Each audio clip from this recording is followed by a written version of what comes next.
Welcome! Today we're going to tear apart the viral Hindi horror story, Alone.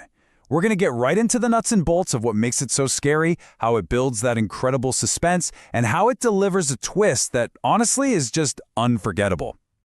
Right, so let's really think about this question, because this story, it doesn't just give you an answer. It takes that classic horror setup and twists it into something, well, something way worse.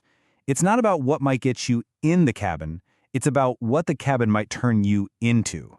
You know, every truly great horror story, it needs that perfect setup, right? A solid foundation of unease. And this one, it kicks things off by creating this classic feeling of isolation, a creeping dread that you can feel right from the very first minute.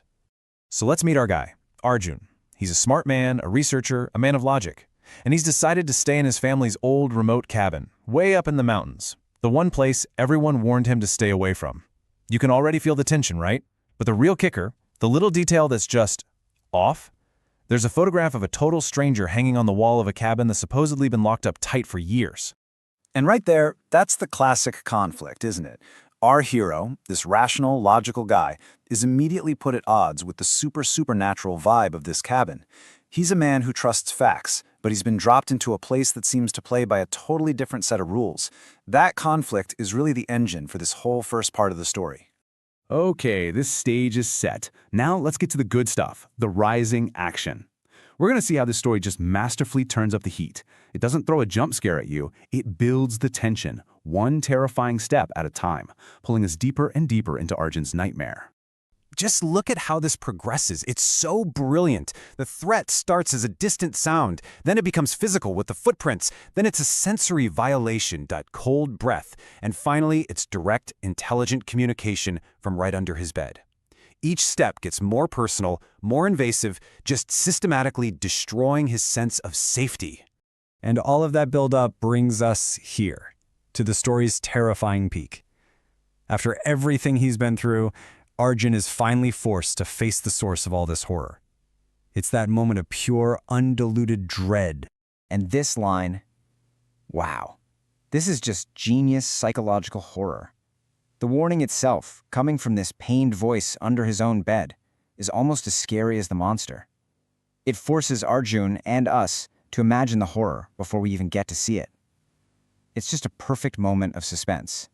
So when he finally looks, oh man, the reveal is a total gut punch. It's a doppelganger, a horrifying, twisted mirror image of Arjun himself. This makes the threat so deeply personal. It's not just some monster, it's a monstrous version of him. So he's just frozen, completely helpless. And as this twisted version of himself starts crawling down the wall towards him, the story throws in another sound, a frantic knock at the door, which adds this whole other urgent layer to the climax. So just when you think things can't possibly get any worse, the story throws out what looks like a lifeline, a little glimmer of hope. But, as we're about to see, it's a really cruel and clever trick designed to make everything even more terrifying. Can you imagine the relief? You're about to be gotten by this monster and suddenly you hear the voice of your best friend? This is such a classic horror move. It offers a potential rescue, but it forces a choice. Do you risk making a run for the door, or do you stay put? And then, the floor just drops out from under you. That glimmer of hope? Gone. It instantly evaporates and gets replaced by this new, ice-cold layer of terror. The voice at the door isn't salvation. It's something else. Something that knows him. Something that's pretending. The game is up. That friendly voice just distorts into this horrifying growl. So now Arjun is trapped, absolutely completely trapped between the doppelganger inside and this new monster clawing at the door. There's literally nowhere to go.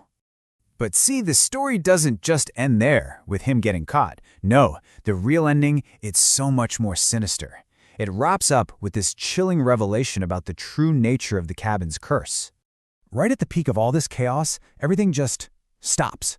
Total darkness, total silence. Imagine how disorienting that would be. And then, you hear 3 claps. Each one signals a step in this final, supernatural conclusion. Okay, so, clap number 1. The thing at the door? Gone. The external threat is neutralized. This incredible display of power focuses all of our attention right back inside the room, on Arjun. Then, clap number 2. the shadow creature, his double, it disappears. For just a split second, you think, okay, maybe it's over.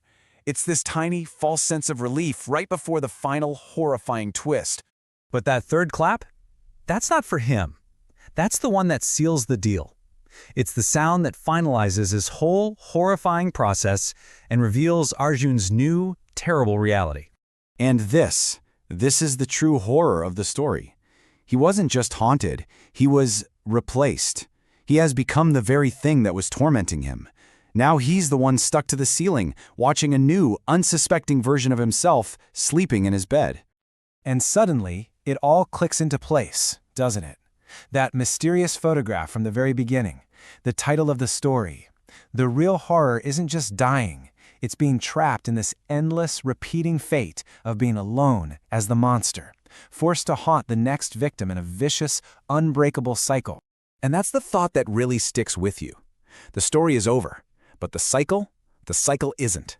A new photo is on the wall, and that cabin is all